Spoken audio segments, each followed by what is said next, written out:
Bem-vindo ao podcast da Liga Acadêmica de Clínica Médica, em associação com a Liga Acadêmica de Nefrologia e Uro. Meu nome é João Vitor, sou presidente da Liga Acadêmica de Nefrologia e Uro e também membro da Liga Acadêmica de Clínica Médica. Do meu lado, como participante, eu tenho o Carlos Eduardo, seu presidente. Então, eu sou acadêmico do terceiro ano do curso de Medicina e sou membro da Liga Acadêmica de Clínica Médica. Então, hoje, a gente está no mês do Novembro Azul, o mês do combate nacional ao câncer de próstata, também é um mês voltado às políticas da saúde do homem. Tendo em vista isso, a gente está aí no mês internacional ao combate ao câncer de próstata, né? E não somente, ele também é um mês voltado às políticas da atenção à saúde do homem. E em consideração a isso, a gente trouxe aqui dois convidados. Um deles é o Dr. Fábio Navarro, ele que fez medicina na Faculdade de Medicina do Triângulo Mineiro. Ele tem especialidade em trauma e cirurgia, também é especialista em urologia e em urocologia. A gente também tem aqui o professor Ricardo Burato Dias, ele que fez enfermagem pela Universidade Paulista, especialista em gestão em saúde e controle de infecções e gestão assistência à saúde. Ele também está na preceptoria do SUS e mestre em ciências da educação. Então, para começar a nossa conversa, eu queria agradecer a presença de vocês. E a gente estava falando sobre Novembro Azul, né? O Novembro Azul começa aqui no ano de 2011, instituído na campanha do Instituto Lado a Lado pela Vida. E ele funciona como um mês em alusão a cuidado da saúde do homem e ao combate ao câncer de próstata, né? E hoje a estatística do INCA para o triênio de 2023 a 2025 é que mais de 70 mil casos em cada ano desse triênio sejam diagnosticados de câncer de próstata. E queria perguntar ao Dr. Fábio como que o câncer de próstata se manifesta, qual idade que é ideal para começar o rastreamento, se tem como prevenir o câncer de próstata. Você pode falar para a gente sobre esses aspectos? Então, inicialmente eu gostaria de lembrá-lo, Carlos, que o Novembro Azul começou em 2003, na Austrália, através de dois amigos que começaram a perceber que o homem não se cuida. E 20 anos, hein? 20 anos para cá, você acha que mudou muita coisa? Não mudou muita coisa. O homem continua a não se cuidar. E naquela época, era o mês de novembro, eles adotaram um bigode, para poder, que não era usual naquela época, adotaram o bigode, que chama mustache em inglês. Então, eles começaram a chamar de Movember. E aí, depois que foi adotado o November, Blue November. E aí, no Brasil, você já falou quando chegou. E é uma data importante, porque a gente lembra o homem, que é o mês internacional de combate ao câncer de próstata, de prevenção ao câncer de próstata. E não só o câncer de próstata. Eu costumo falar que o urologista cada vez mais é o clínico do homem. A gente tem que se tornado o clínico do homem em todas as áreas. Ou seja, lembrar que o homem tem coração, então ele tem problemas cardiovasculares, ele tem problemas psiquiátricos, ele tem problemas relacionados ao trabalho. E tudo isso é de grande importância para nós, como urologistas e clínicos também. Você me questionou a respeito da prevenção, né? Muito se discute sobre prevenção, mas na realidade, quando a gente fala de Novembro Azul, a gente quer fazer diagnóstico precoce. E como que a gente vai esse diagnóstico precoce? Com rastreamento. O que é recomendado hoje pela Sociedade Brasileira de Urologia? Todos os homens a partir de 50 anos é feito rastreamento anual com toque retal e PSA, que é um exame de sangue. Aqueles que têm um elevado risco por ter um pai com câncer de próstata, ou indivíduos negros, ou indivíduos obesos, ou então algum familiar que tenha mutação no gene BRCA2 ou BRCA1, eles devem começar aos 45 anos. Existem algumas associações, como a Associação Europeia, que segue o mesmo ritmo da nossa associação. E ainda mais, eles dizem que se tiver 2 parentes de primeiro grau com câncer de próstata, esse paciente é classificado como muito elevado risco e deve começar aos 40 anos de idade. O que eu adoto na clínica diária? Aos 40 anos, todo paciente que passa comigo, eu faço um PSA, porque é um PSA basal. Esse é o PSA que o paciente tem antes do crescimento prostático, que vocês sabem que ocorre após os 40 anos de idade. E esse crescimento prostático benigno a gente chama de hiperplasia. Um outro detalhe importante que você me questionou é quais são os sintomas que acometem os homens com câncer de próstata. E eu respondo de bom grado a você que a gente não quer esperar que o paciente tenha sintoma para poder fazer o diagnóstico nesse paciente. Porque quando a gente pega um paciente com câncer de próstata e com sintomas urinários, esse paciente, no mínimo, ele está com uma doença localmente avançada. Se não metastática, que acontece de 10% a 20% dos casos. Certo, queria fazer uma pergunta agora para o Ricardo, né? Se você vê assim, em relação aos homens e mulheres, qual deles procuram mais a atenção básica? Primeiro agradeço, né, o convite, né, para participar desse podcast, né, com as duas ligas, né? Clínica Médica, o Urinéforo e com o Dr. Fábio, né? E em relação, né, ao cuidado, à saúde do homem, primeiramente eu vou fazer uma breve introdução, tá, para vocês. Apresentação, por favor.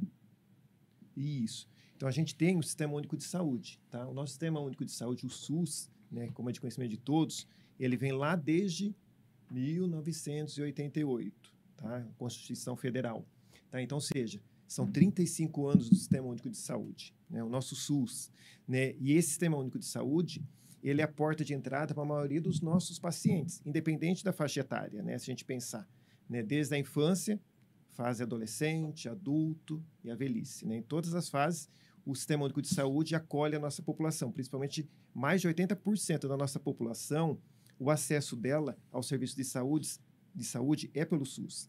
Então, é um sistema de grande relevância, né, para cuidado da saúde da nossa população. E quem procura esse serviço? Todas as pessoas, né?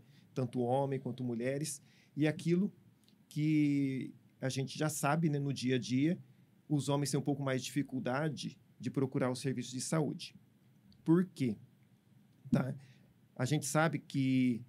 Eu vou passar o slide aqui. Que a gente tem várias fases na vida nossa, né? A primeira fase é a infância, né? Onde os cuidados começam, né? Com a mãe levando o filho para tomar as vacinas, os cuidados, né? Da evolução da infância, né? Então, ou seja, a melhor forma de prevenir algumas doenças lá na fase da terceira idade já é na fase da infância, a gente cuidando da saúde dessa criança, na infância, tá?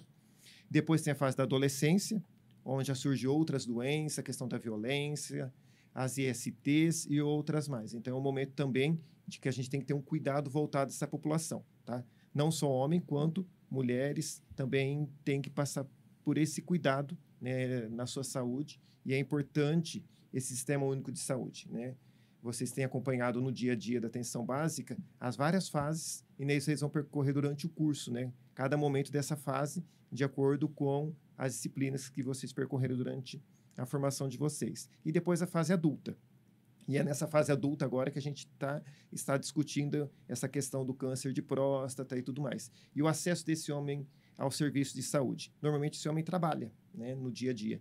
Então tem uma dificuldade de acesso. Então por que ele não procura o serviço de saúde? Muito mais que as mulheres. Porque normalmente ele está no horário de trabalho, né? Então dificulta um pouco mais. E a terceira idade, né, o homem também já tem um pouco mais, talvez, de facilidade de buscar esse serviço de saúde, porque às vezes já está na fase da aposentadoria e facilita um pouco mais. Então, a gente fala o seguinte, que na fase da infância e da velhice, o homem é levado normalmente para o serviço de saúde, para um familiar, normalmente. E na fase de adolescência e fase adulta já tem um pouco mais de dificuldade para buscar esse serviço de saúde, né? Então, a gente tem alguns meios, estratégias dentro do Sistema Único de Saúde que a gente vai buscar levar esse homem para cuidar da sua saúde.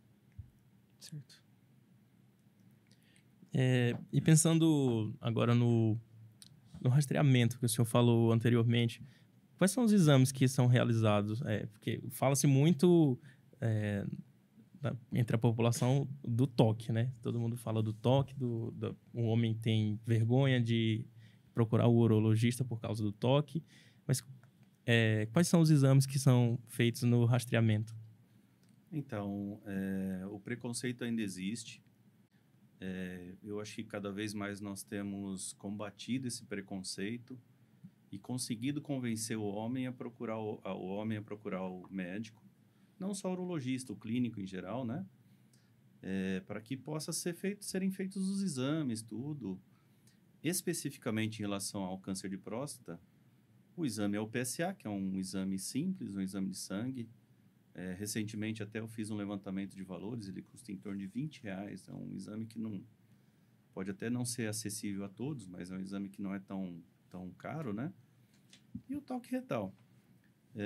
E nesse aspecto, eu gostaria de fazer um comentário no seguinte sentido. Hoje, o Ministério da Saúde ele não preconiza fazer o screening. Vocês sabem disso. A Sociedade Brasileira, sim, preconiza fazer o screening, a Sociedade Brasileira de Urologia, né? Todos têm seus motivos, tá? Qual que é o receio do Ministério da Saúde?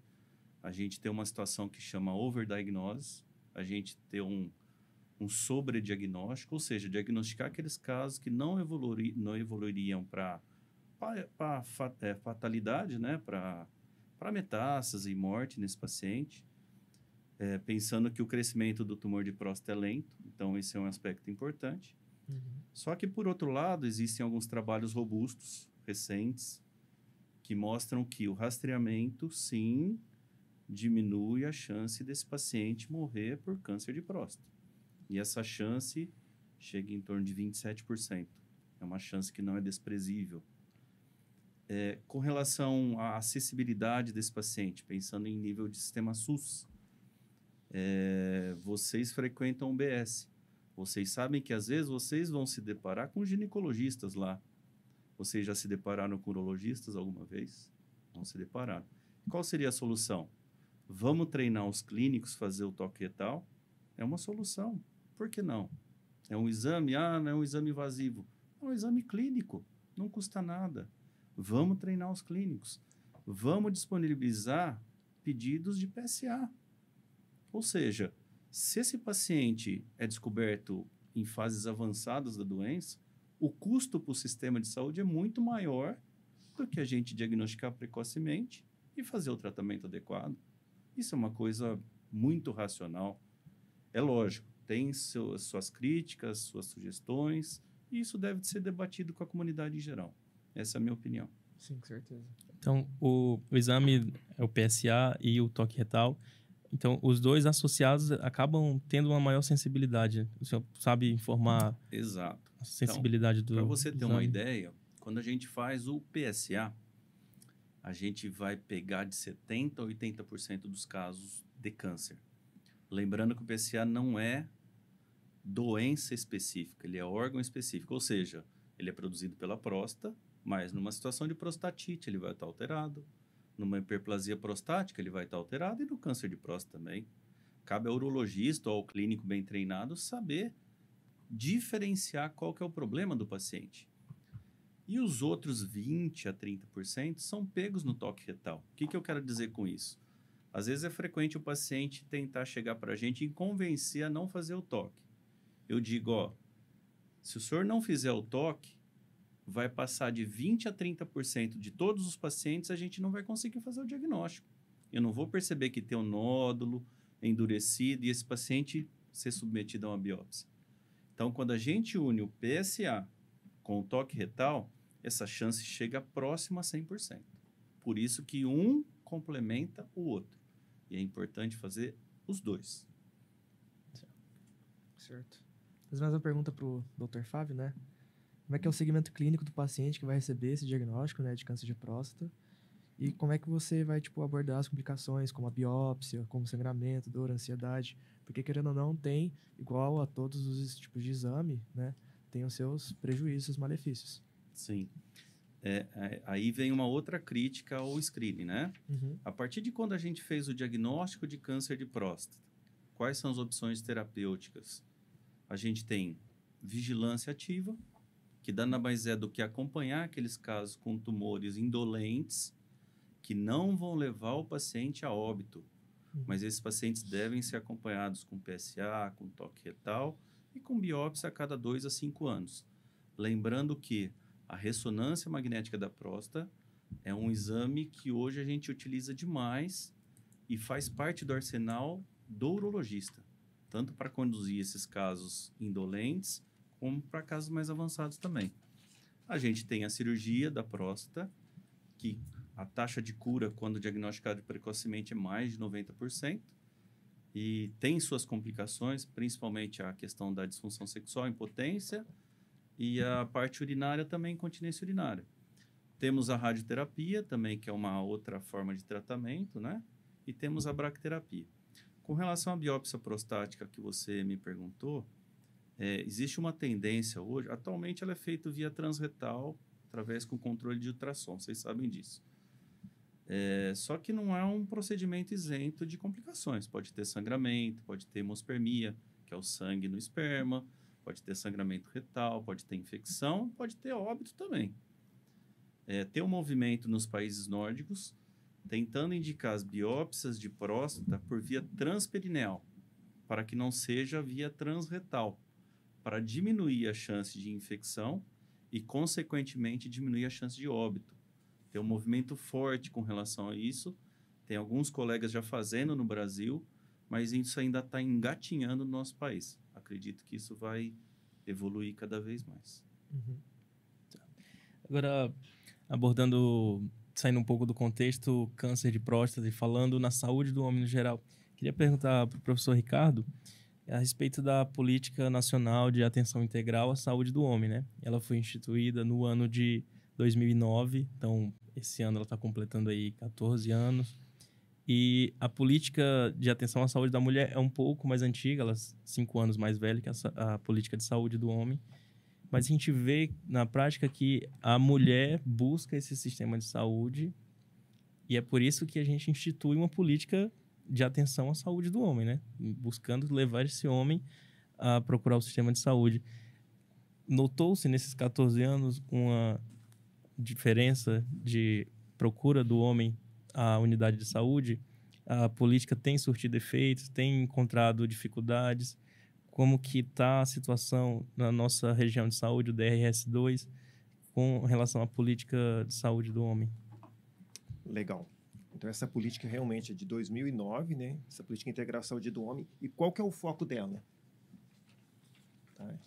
Qual que é a faixa etária? Então, vocês podem observar, é de 20 a 59 anos, que é aquela faixa etária que a gente acabou de comentar anteriormente, que é realmente aquela fase que o homem não procura o serviço de saúde, né? Então, ou seja, ela surgiu o que essa política? Para facilitar e ampliar o acesso desse homem ao serviço de saúde, né? Para contribuir no cuidado da saúde desse homem em diversas causas de mortalidade, né? Morbimortalidade, né? Não só o câncer de próstata, né? Que foi bem falada a questão da incidência para esse triênio, que é em torno de 72 mil novos casos por ano. Um outro tipo de câncer também que comete homens em menor incidência, também que sempre é bom a gente falar e trazer para conhecimento de todos, é o câncer de pênis. Muito não comentado, mas em torno de 2,1% dos casos de câncer, né, diagnóstico de câncer entre 2018 e 2019. Então, ou seja, 2,1% dos casos de câncer em homem eram câncer de pênis, né? E ocorreram mais de 2.000 mortes no Brasil nesse período e aproximadamente 3.000 amputação de pênis. Então, ou seja, é um dado também relevante, por isso que a gente pensa na saúde do homem com algo mais ampliado, né, integral, não só falar do câncer de próstata, né? Por isso a gente trabalha a questão do Novembro Azul, a alusão à saúde do homem, se pensar na saúde do homem, mas é algo que tem que ser pensado continuamente durante o ano todo, tá? E outros tipos de câncer também, né, que acomete a saúde do homem, um exemplo, câncer da cavidade oral, que é o câncer de boca. Em 2017, no Brasil, 4.923 óbitos. Então, ou seja, não é só o câncer de pênis que a gente tem que estar pensando e comentando. E o câncer de boca, né, normalmente é relacionado ao quê? Ao etilismo, ao fumo, né, ao tabagismo. Então, são ações que a atenção primária à saúde tem que trabalhar e cuidar. Por isso que a política vem para contribuir com essa questão dessa saúde, né, desse homem, né? E quais os eixos que essa política trabalha, né? Vocês podem observar ali, ela tem 5 eixos fundamentais. O acesso ao acolhimento, que a gente não falou como que esse homem chega na unidade de saúde, né? Normalmente, as unidades de saúde, elas funcionam das 7 da manhã às 17 horas, né? Normalmente. E então veio uma portaria em 2020, a 397, que ela traz essa questão da ampliação do horário das unidades de saúde, né? Que é o programa Saúde na Hora. Não sei se vocês já escutaram, algumas unidades de saúde aqui de Araçatuba têm esse programa, e ela amplia o horário de atendimento da atenção básica, na unidade básica de saúde, o ASF ou mesmo aquelas unidades, né, de atenção primária à saúde, né, APS. Tá? E aí é um acesso para que esse homem busque o serviço de saúde. E também relacionado ainda ao acesso ao serviço de saúde para esse homem, tem um programa do AME, né, que é o Filho que Ama Leva o Pai ao AME, e ele trabalha não só a questão do câncer de próstata, mas a questão também das doenças cardiovasculares. E esse programa, pensando em acesso a esse homem ao serviço de saúde, esses atendimentos são realizados só aos sábados, aqui no AME Araçatuba, para a nossa região. Né? Apesar que o número de vagas disponíveis são muito poucos, né? Muito poucas as vagas. Como o Dr. Fábio falou, então, a tendência, talvez, é capacitar e orientar essa equipe da unidade básica de saúde, esse profissional médico, para poder realizar esse rastreamento, né? Conforme a orientação da SBU, a importância. Então, a gente sabe que tem o acesso, né? Buscando o atendimento desse homem, que às vezes é um pouco mais restrito, e então, por isso que a política, ela vem, ou seja, buscar melhorar essa condição desse homem, que até então, né, a gente via que não buscava o serviço de saúde, né? Esse é o primeiro eixo. A gente tem esse outro eixo que é de extrema relevância também, a saúde do homem, prevenção de violência e acidentes, que a política trabalha também, paternidade e cuidado. Em um outro momento, que a gente tem o guia do pré-natal do parceiro, né? Depois vou colocar a imagem ali para vocês no próximo slide. E aí é um guia também que vem desde 2016, né, do Ministério da Saúde, onde ele orienta, né, já inserir o homem dentro do pré-natal, né, da gestante. E aí também são realizados alguns exames com esse homem, atualização da caderneta de vacinação e alguns exames também já pensando no cuidado da saúde desse homem, né? Também a saúde sexual e reprodutiva e as doenças mais prevalentes na população masculina, né? Então, ou seja, essa política trabalha em 5 eixos, buscando mais atender essa necessidade dessa população nessa faixa etária que normalmente não buscava até então o serviço de saúde. Então, por isso que o foco é essa população, né, nessa faixa etária, de 20 a 59 anos. Por que essa faixa etária? Porque no Brasil, essa faixa etária de 20 a 59 anos corresponde a quase 42% da população masculina brasileira. Então, por isso que o foco dessa política é para essa população, tá? Atendendo a questão da vulnerabilidade, as doenças crônicas não transmissíveis, hipertensão, diabetes, as neoplasias, né, a questão da violência. Então, buscando trabalhar essas questões dentro da política, a nível de atenção básica de saúde. Então, nesse contexto todo, ela tem levado possibilidade do homem ter acesso à saúde, né? A conscientização e as portas da UBS estando abertas, né? Então, realmente o que a gente vê na prática é essa dificuldade pela carga horária de trabalho que o homem tem, pelo preconceito de cuidar da própria saúde, mas nesses anos em que a política foi instituída, observou-se então uma procura maior dos homens. Isso, então a política ela vem, ou seja, para ampliar a oportunidade de acesso ao serviço de saúde, né? Igual eu comentei, o SUS, né? Pelo menos 80% da nossa população, o serviço de saúde para ela é só pelo Sistema Único de Saúde, né? Então, ou seja, então a gente tem que buscar ampliar o acesso a essa população. No caso da saúde do homem, foi instituída essa política, né? Para buscar ter uma oportunidade para esse homem que não estava até então sendo cuidado, né? Deixando de ser cuidado, né? Esse olhar e essa questão da ampliação do horário desse programa Saúde na Hora para ampliar a oportunidade de atendimento desse homem em horário que às vezes ele não está trabalhando, né? Eu achei bem legal porque quando a gente pensa em pré-natal, né, a gente pensa na mulher em si.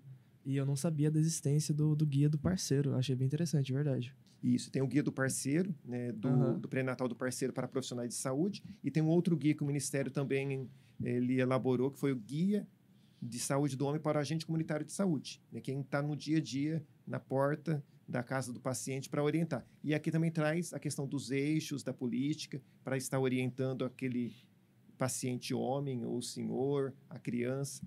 Então, ou seja, voltada à saúde do homem mesmo, a integralidade dessa saúde do homem, tá?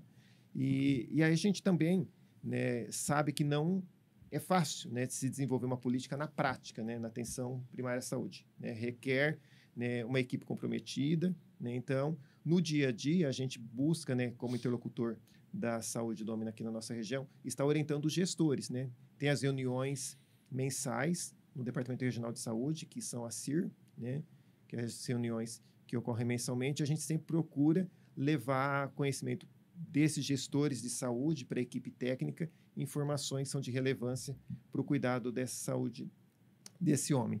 Também a gente tem outros meios e recursos na atenção primária à saúde, que são o programa Academia da Saúde. Acho que vocês não abordaram nessas questões, mas é um programa também do Ministério da Saúde, né, que ele elaborou, e ele vem desde 2011, esse programa Academia da Saúde. Então, também é uma porta de entrada para esse homem acessar o serviço de saúde, tá? Que eles podem desenvolver as ações e políticas de saúde voltadas a essa população. Voltando para o tema do câncer de próstata, tem mais 2 perguntinhas, uma para cada um dos professores. Primeiro para o Ricardo, levando o contexto da atenção primária, o BS, como é que você acha que os profissionais de saúde conseguem combater o câncer de próstata? Como você acha que, como é que é a atuação deles, o papel deles no combate ao câncer de próstata? Então, na verdade, eu entendo o seguinte, a saúde do homem tem que ser algo completo, integral. Né? Não só pensar na questão do câncer de próstata. Então, quando esse homem procura o serviço de saúde, você vai colher ele e buscar realizar o atendimento integral. Você vai tentar identificar a caderneta de vacinação dele está correta, a questão de outras doenças prevalentes, ou às vezes o paciente já tem alguma doença crônica ali, né, já é instalado, uma hipertensão, um diabetes. Esse é o momento de você já estar orientando, né, do risco, né, do câncer de próstata, e também naquele momento ali você talvez já iniciar um rastreamento, né? A coleta de algum exame, né, específico, a questão do PSA, como o Dr. Fábio já orientou. E aí, no caso, se tiver alguma alteração, ele está encaminhando. Por quê? Né? O acesso ao programa Saúde do Homem, do AME, conforme a gente comentou, são apenas 96 vagas que a gente tem mensalmente para o programa. E a gente pensar numa região do DRS2 de Araçatuba, a população em quase 800 mil habitantes, então, ou seja, não vai conseguir atender todo esse homem ali no AME. Né, que é um programa voltado à saúde do homem, não só para o câncer de próstata, mas a questão das doenças cardiovasculares. Né? Então, assim, excelente, né, mas ainda teria que ter uma ampliação bem grande, né, desse acesso pelo AME, né, e ao sábado, né, isso já é interessante, mas não vai conseguir atender. Mas a nível de atenção básica, realmente, conforme o Dr. Fábio comentou, é importante estar capacitando, talvez orientando esses médicos lá na atenção primária à saúde, né, para já iniciar esse rastreamento dessa população masculina. Né? E a equipe de saúde como um todo, né, realizar as ações, né, de cuidado integral à saúde desse homem, prevenção, promoção, não só do câncer de próstata, né, mas as demais doenças que pode estar cometendo esse indivíduo, né? Principalmente hoje em dia o sedentarismo, a obesidade, né? Então a gente tem que estar buscando atender esse homem integralmente. Já eu volto para a pergunta do Fábio, mas sobre o programa, eu ia perguntar, são 96 vagas, né? Isso, no AME de Araçatuba é ofertado, nesse momento, 96 vagas mensais. E você sabe se está faltando vagas? Se tem alguma vaga que não esteja preenchida? Então, normalmente a gente tem orientado, né, a fazer esse agendamento pelo 0800, né, não é direto no AME Araçatuba, né, é pelo 0800, aí qualquer paciente mesmo pode estar ligando, e aí é pelo sistema da CROSS, Ciresp, né, que agora é o nome Ciresp, que eles realizam o agendamento e comunicam o paciente no dia que é para ele comparecer no AME. Mas, normalmente, a fila ainda não é grande. Então, ou seja, falta a informação, né, para esse paciente. Então, isso que a gente procura, no dia a dia, levar, né, para os gestores de saúde que têm esse acesso, mas, às vezes, falta a informação chegar lá na ponta, para o paciente. Né? E é agendamento, consulta com que tipo de especialidade? Então, nesse programa do filho que ama o filho que ama levar o pai ao AME, né, que ele é um programa, na verdade, da questão da prevenção do câncer de próstata, né, e a questão das doenças cardiovasculares. Então, normalmente, quando esse paciente é atendido no primeiro atendimento, ele é recebido por uma enfermeira. Tá? E ela faz a coleta dos exames laboratoriais, o eletrocardiograma, a escala de risco cardiológico. E aí, depois disso, daí uma semana ou 15 dias, que esse paciente passa pelo médico urologista. Aí, com a consulta do urologista, ele vai fazer a avaliação daqueles exames que já foram realizados, do PSA, o toque retal, e se houver necessidade, outros exames complementares podem ser realizados e solicitar naquele momento ali, ele já está dentro do AME, né, que é um ambulatório médico de especialidades para diagnóstico. Se houver necessidade de biópsia, ultrassom, o médico urologista já vai estar dando encaminhamento nesse segmento para esse homem. Se tiver tudo ok na parte urológica, ele volta para a atenção primária à saúde, para a atenção básica. E quanto ao cardiologista, que seria num outro sábado, provavelmente a consulta, não no mesmo sábado, ele retorna, o médico cardiologista vai fazer a avaliação dele, mediante os exames que foram coletados, o eletrocardiograma, e a mesma coisa, se houver necessidade, exames complementares podem ser realizados e agendados via AME mesmo. Um ecocardiograma, o teste ergométrico e outros exames, se houver necessidade também, para elucidar o diagnóstico, se houver necessidade. Se tiver tudo ok, ele volta para a atenção primária de saúde, né? Que o paciente sempre ele é vinculado à unidade básica de saúde, a APS. Entendi. Legal, legal. E sobre o câncer de próstata, né? Eu ia perguntar, agora no contexto do médico generalista, assim, como é que você vê que a atuação dele ao combate ao câncer de próstata no dia a dia? Como ele pode atuar nesse combate? Então, eu acho que falta informação para o colega, né? Sim. Eu vejo, assim, um grande receio, talvez, dos órgãos públicos de fazer campanhas de conscientização. E à medida que esse paciente ele se conscientiza da necessidade de procurar atendimento médico e não ter a vaga, eu acho que esse é o grande receio que os órgãos públicos têm. Tanto é que, assim, a gente quase não vê campanha pública, em específico nesse mês aqui, orientando o homem a procurar uma UBS, não só em relação ao câncer de próstata, né? Em saúde do homem em geral. Sim. Porque, assim, a gente entende que a parcela de pacientes SUS é enorme. E aí, o Ministério, a Secretaria de Estado teria que ampliar o atendimento. E à medida que você amplia atendimento, você amplia a demanda de exame, você amplia encaminhamento, você faz o diagnóstico nesse paciente, você tem que tratar esse paciente. Então, esse fluxo fica muito complicado. Pelo menos a minha ideia é essa.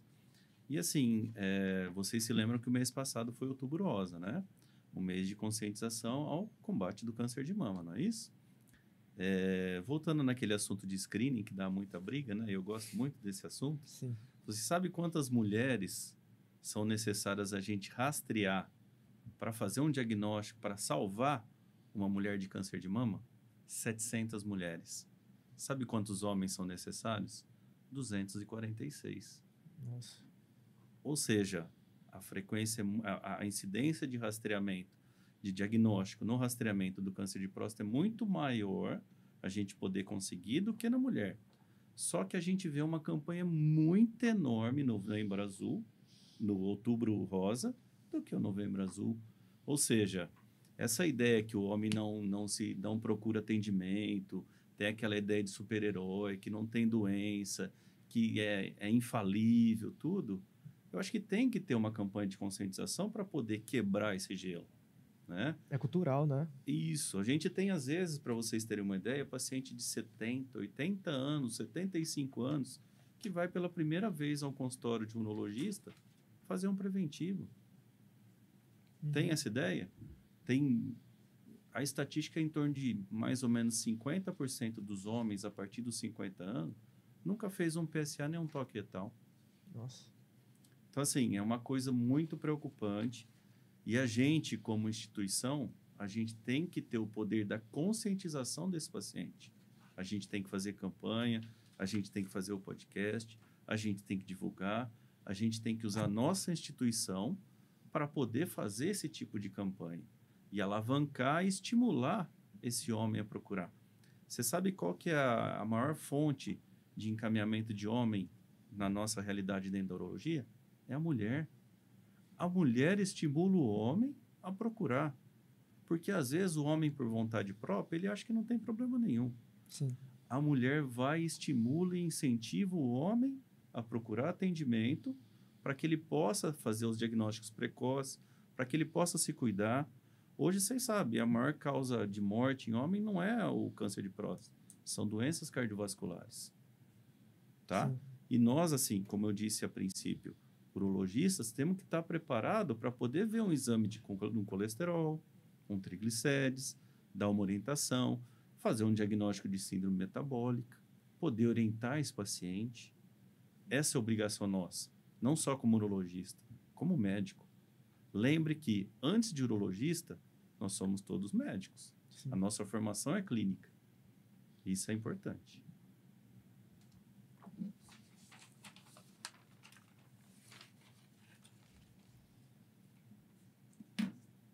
E só para complementar essa questão que o Dr. Fábio comentou agora, né, que a mulher que às vezes acaba levando o homem, é só a gente pensar nessa faixa etária da própria política, de 20 a 59 anos. E se a gente fizer esse link com o pré-natal do parceiro, quando normalmente o homem vai ser pai? Normalmente é nessa faixa etária, de 20 a 59 anos, normalmente, né? Então, ou seja, é aquele momento que o homem vai ser inserido no serviço de saúde, né? Não todos, claro, né? Mas grande parte acaba sendo inserido no serviço de saúde. É uma forma também de acesso a esse homem e buscar cuidar da sua saúde, né? Entre eles, a questão da prevenção do câncer de próstata. Então, tipo, para finalizar, né? Foi muito bom. Eu queria agradecer de novo a participação de cada um aqui. Foi muito bom. Eu acho que os ouvintes também têm muito a agradecer por essa aula que vocês deram. Eu queria perguntar, assim, o que vocês têm para deixar como recado, não só para os homens que estão ouvindo, né? Mas como você mencionou, quando o encaminhamento acontece, na maioria das vezes, são pelas mulheres, né? Então, tipo, é um recado não tanto para os homens, mas para as mulheres, né? Que têm maridos, para os filhos que têm pais, como o programa do Pai ao Homem. Qual que é o recado que vocês têm para dar para eles que querem cuidar de uma maneira melhor, assim, da própria saúde do homem ou da saúde do próximo, né? Que é do marido ou do pai? Eu acho que ainda a prevenção é o melhor remédio, sabe? Uhum. Então, assim, se a gente for pensar em prevenção, não só relacionada ao câncer de próstata, né? Então, a dieta é importante, uma orientação dietética é importante, a qualidade do sono, a questão de atividade física. Eu estimulo sempre os pacientes a fazerem atividade física. A questão da qualidade mental, da saúde mental do homem. Porque a gente, como homem, a gente tem a ideia muito assim de trabalhar. Ah, precisa ir ao médico. Não, depois eu vou. Vamos continuar trabalhando. Ah, não tenho tempo. Eu costumo falar assim, eu falo, seu João, essa questão de tempo é relativo.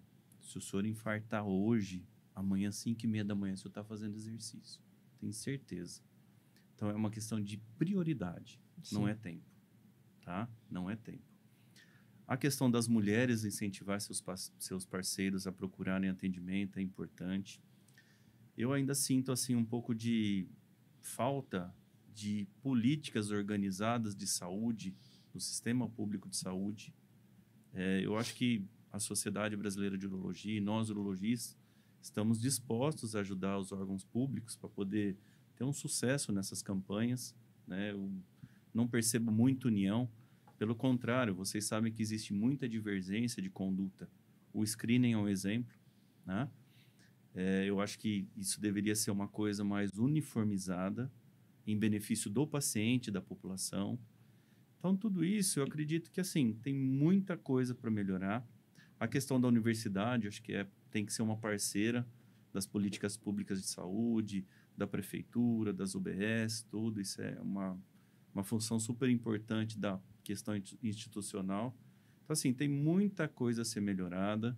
Vocês que são estudantes, vocês devem se empenhar para que isso aconteça de uma forma muito organizada e muito rápida, porque tem muita gente precisando disso. E, assim, a mensagem final que eu deixo é que eu acho que o homem ele tem que se cuidar. Da mesma forma que a mulher se cuida, o homem tem que seguir o exemplo da mulher. Procurar atendimento, procurar orientação. Essa que é a parte importante. Sim. Eu acredito, né, que também essa questão da educação em saúde, né, só complementando o que o Dr. Fábio acabou de dizer, é o seguinte, a gente tem que trabalhar essa questão da saúde em todas aquelas fases que eu falei inicialmente. Se for trabalhado a questão da educação em saúde lá na infância, é algo que você já vai trazer de melhoria para a saúde desse homem na fase adulta ou na velhice, né? Então, ou seja, procurar trabalhar essas questões de orientação, prevenção, promoção lá atrás, no início, né? E as parcerias são fundamentais. Tem como colocar o slide, por favor?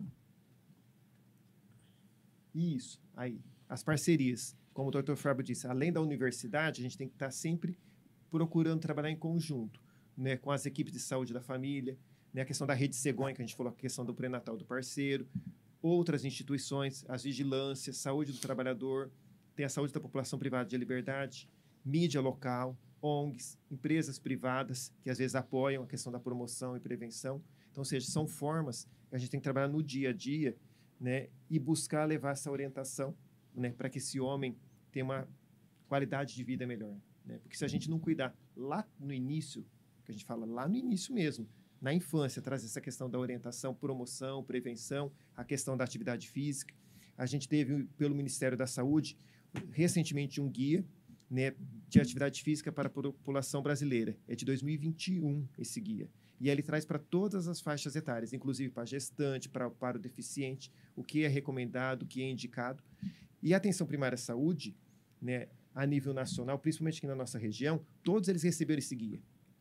A gente orientou, né, e entregou esse guia físico, esse documento físico, e tem ele também online, né, ou seja, que tem como o profissional de saúde, né, e os demais profissionais que atuam, né, na questão da saúde da população ou da educação em saúde, né, de procurar trabalhar essas questões de promoção, prevenção, porque se a gente não cuidar lá no início, nas primeiras fases da infância, adolescente, vai chegar na fase adulta, esse homem não vai se cuidar. É o que o Dr. Fábio falou, vai chegar um momento que ele falou, não tenho tempo. Que se ele não foi educado lá atrás, a importância que isso tem na vida dele, né?